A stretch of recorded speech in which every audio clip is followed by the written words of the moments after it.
Hello viewers, welcome to Zeegoals. Today my topic is using slide transition. In this video, we will learn how can we apply transition to the slide. So first, go to a transition tab, and here we have transition to the slide group.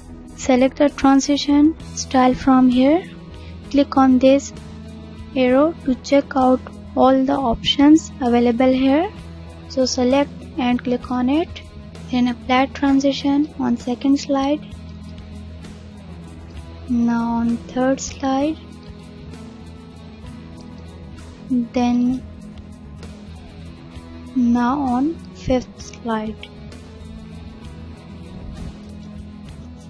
Then we have effect options. From here we can change the direction.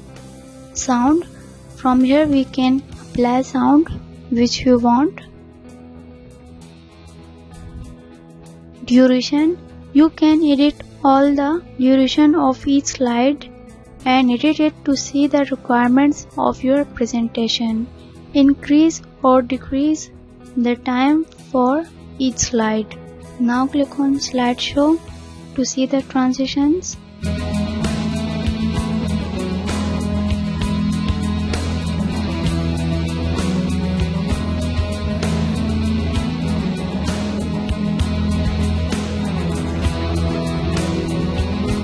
So it was today's topic. If you wanna learn, so keep watching my videos. Thank you.